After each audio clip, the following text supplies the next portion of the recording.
Welcome back to the channel, folks. Today we are getting awfully technical about the Tacoma truck bed camper. Many of you have asked me down in the comments to do a total breakdown, which will include the measurements of the build itself. So we're gonna break down each wooden piece that goes into it, and I'm gonna give you guys the measurements. But keep in mind that I have a 1998 Toyota Tacoma extended cab, which means I have the 6-foot bed. So if you have a different truck, then you're gonna wanna take these measurements and change them and tweak them a little bit for your application. And before we get started, I should also mention that all these measurements are rough. We did have to go back and sand everything and make little minor changes to make everything fit in the truck bed. I mean, this old 20-year-old truck is not perfectly square, so it's just, you know, what you're working with, and expect that you're gonna have to go back and sand things maybe once, twice, a few times to make it fit really nice and snug. And speaking of keeping everything really snug, we ended up using pocket hole screws, which was the first time I've ever used them, but they ended up working out really nicely to bring all of our edges in really close and tight, especially for the drawer. And just an added benefit of using the pocket hole screws is it hides a bunch of the hardware, so from the outside you actually don't see a lot of the screws. The first thing we had to do was go out and pick up some plywood. I decided to go with 1/2 inch because I felt like it was going to be durable enough, but also not going to be as heavy as, say, 3/4 inch or 1 inch ply. To be honest, we bought 3 sheets initially, but we ended up going back for a 4th. You can do this, you know, piece by piece, so don't feel like you need to buy all 4 sheets at once. You might be more creative than I and be able to get more out of each sheet. So, you know, start with a little bit and work your way up if you need more. The most important piece of this build is probably the wooden floor. Some people don't do that in their build. I felt like it was actually more essential because not only were we going to be able to drill our pieces down into it and make everything really nice and framed up, but it was also going to sit on top of the little ridges that the Tacoma truck bed has and allow any moisture or water that falls to the truck bed floor to run underneath it and not be soaking up into all the wood. Now, I am really lucky because when I bought my truck, it not only had the rough liner in the truck bed, but it also came with a removable mat that you can take in and out. And I was able to pull that out and just literally trace that onto a piece of plywood and simply had the floor done. If you aren't as lucky as me with the truck bed floor mat, I would recommend just going in there and either taking some rough measurements with a tape measure and then making adjustments for it. But certainly start out with a piece of cardboard template and don't just be cutting right into your first sheet of plywood. You want to make sure that you have this at least fairly right before you go ahead and make any of your cuts. We decided to cut the floor into 2 pieces just because it made the most sense. Instead of cutting into 2 fresh pieces of plywood, we were, I think, able to make that just out of 1 sheet.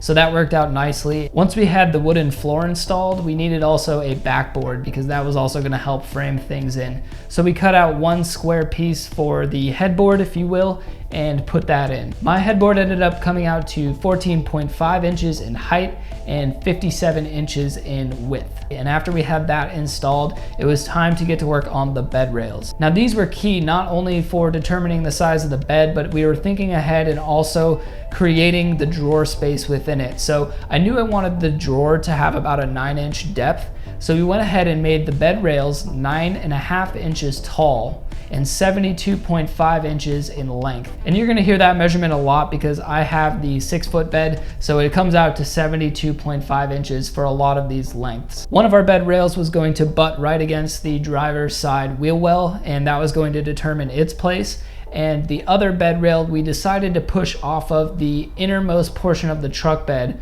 on the driver's side about 30 inches. It came out to about 29.5, but we wanted that to be the full size of the single bed. So at this point we had our bed rails and we had our top piece cut out. We did end up having to shave some of the corners because maybe on your truck bed it's similar, or if you have the same truck, you have those little hooks on the corners of each section that are for tie downs and things of that nature. So we had to just cut out a little bit of the wood to make it fit around that piece. Once we had the bed framed down into the floor, it was time to start working on the most difficult portion of this project, which was probably the drawer.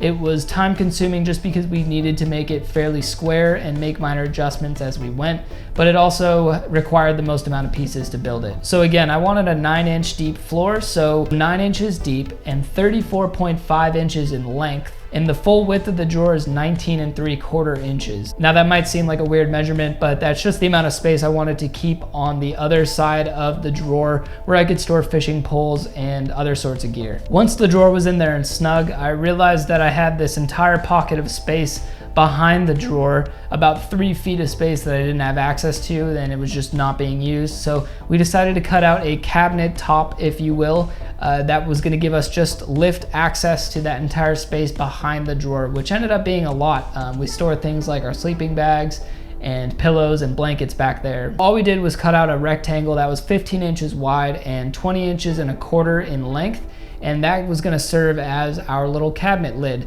that would just give me access to the underneath storage, but then also close and finish off the top of the bed when you didn't need access to storage. The second portion of this build, because we did kind of break it into 2 parts, was building the countertop side of the truck bed camper, and then also adding the bed rails and new pieces that were going to be additions to make the bed itself a lot wider. Now the countertop was actually really easy to make because it wasn't fully enclosed. It's only one piece going up on the side, one piece serving as the countertop, and then in the middle, about the length of your wheel well, we have one piece that acts as like a back support. So it's not even fully enclosed in, but it's fully supported and it actually holds up really nicely. Again, that's only possible because we made the wooden floor initially, as well as the headboard. It allows us to use those sides to structurally kind of frame in the countertop, and nothing moves around, and it's supported on the back maybe by like that 2-foot piece of wood. We cut one long piece that was 72.5 inches in length, and I wanted my countertop to sit a little over a foot tall, so it's about 14 inches in height. Then we cut our countertop, which again 72.5 inches in length and 8¼ inches off the back of the truck bed. So that was 8¼ inches was going to be the width of my actual countertop. I decided to submerge the countertop a little bit off of the wall,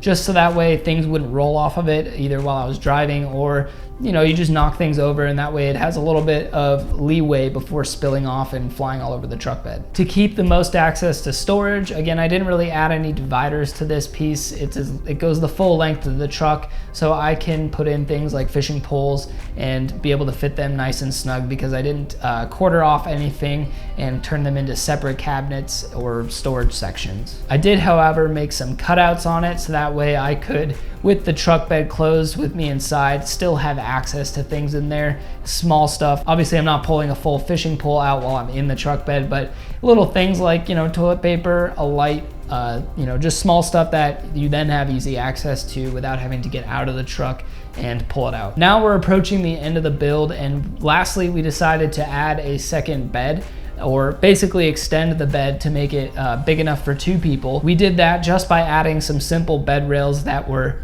72.5 inches in length and 2 inches in height. Just a little piece of wood on each side to act as bed rails that will support yet more pieces of plywood that will extend the bed into almost a full-size bed. The bed rails we just screwed on that to basically be right below the plywood on the main bed, and that way when we put the new plywood on top of the rails, it was going to sit very flush. So lastly was the bed extension, which we cut out of wood at 18¾ inch wide by 72.5 inches in length, and I decided to personally cut that again in half, just so that way I had 2 smaller pieces to work with and I didn't have to have this one really long piece. And it also acts as like second seating area if I only want to use half of it, or a spare counter space. But with it fully installed, the bed is massive. We've slept 2 in it very comfortably. It's nice having the ability to tuck it down, and it basically just resembles the floor. So when you're not using it, you can tuck it below and it's basically out of sight, out of mind. That is my current setup with the measurements, the rough measurements. I hope this is gonna help some of you guys, or a lot of you guys out that are tackling this on your own. If you have questions, definitely be sure to drop them down below. Like I said, I'm making this video just because you guys commented on the last truck build video requesting this. So I'm totally open to making the videos that are really gonna help you guys. And if this one did, give it a thumbs up. If you're new here by chance, please hit that subscribe button, or at least consider it, and join the family. If you know anybody who would also enjoy this content, be sure to share it, and I will see you guys next time. Keep elevating all that good stuff. Have a good one. Adios.